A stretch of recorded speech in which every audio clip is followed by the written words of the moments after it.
नमस्कार दोस्तों। कुछ गीत होते हैं जो वक्त के साथ कभी नहीं बदलते। न सुर पुराने लगते हैं, ना एहसास कम होता है। ये वही नगमे है जो कभी रफ़ी साहब की आवाज़ में बहते थे तो कभी लता जी की सादगी में झलकते थे, और आज भी दिल को वैसे ही छू जाते हैं। दिल नए गीत पुराने में मैं सुधांशु आप सबका स्वागत करता हूँ, जहाँ मैं लेकर आ रहा हूँ पुराने सदाबहार गीत एक नए जज्बे और पुराने जादू के साथ। तो चलिए सुरों के उस कारवां में लौटते हैं जहाँ हर गीत एक याद है और हर धुन एक एहसास। ये उस दौर की बात है जब फिल्में बनती थी यकीन से नहीं, डर से। डर ये कि फिल्म चलेगी या नहीं, डर ये कि संगीत पसंद आएगा या नहीं।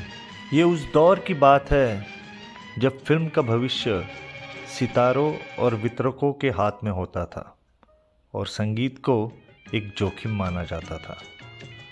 आज के कार्यक्रम में मैं आपको ले चलता हूँ हिंदी सिनेमा के एक स्वर्णिम अध्याय की ओर। एक फिल्म जिसके गीत समय से परे हो गए, एक संगीतकार जिसे कभी फ्लॉप कहा गया, और एक निर्देशक जिसका विश्वास इतिहास बन गया। बिमल रॉय की फिल्म बड़ी खूबसूरत और बहुत अहम मधुमती बन रही थी, लेकिन एक नाम था जिस पर सवाल उठ रहे थे। वो नाम था सलील चौधरी। 2 बीघा ज़मीन जैसी महान फिल्म देने के बावजूद बॉम्बे की फिल्म इंडस्ट्री उन्हें फ्लॉप संगीतकार कह चुकी थी। आमतौर पर बिमल रॉय 2 संगीतकारों के साथ काम करते थे, सचिन देव बर्मन और सलील चौधरी।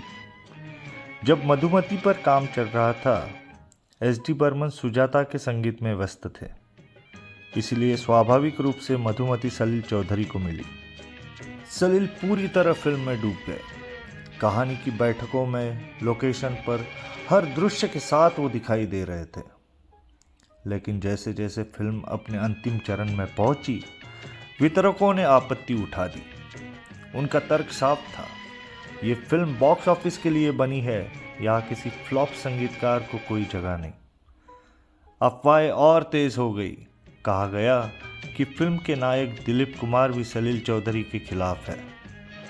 ये खबर जब सलील चौधरी और गीतकार शैलेंद्र तक पहुंची तो वे स्तब्ध रह गए।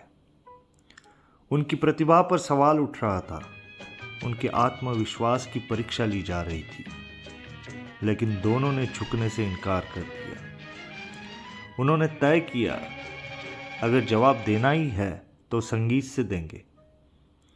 और उनके साथ खड़ा था एक इंसान, बिमल रॉय।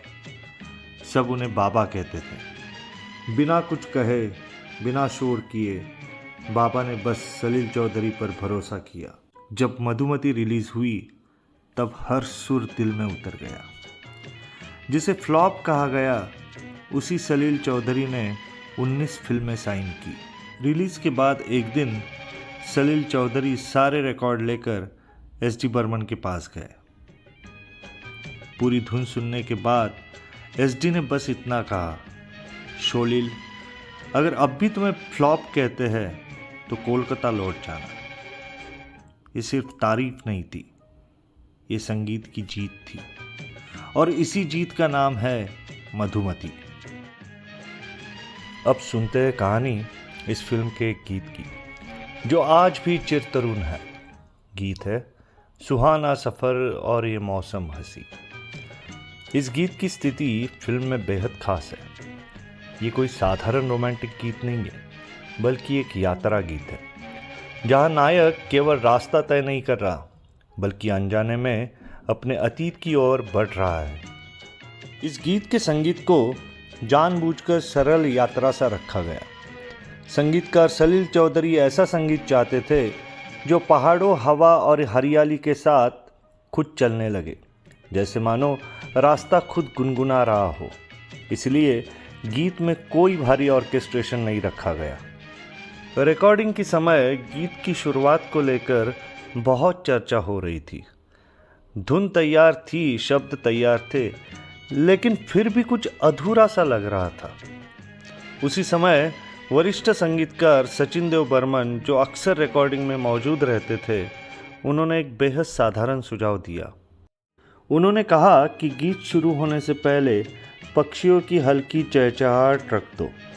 बस कुछ सेकंड की वो आवाज़ गीत को सफ़र पर ले गई। तलत महमूद उस समय अपनी मुलायम और दर्द भरी आवाज़ के लिए मशहूर थे और ये गीत उनकी शैली में बिल्कुल फिट बैठता था।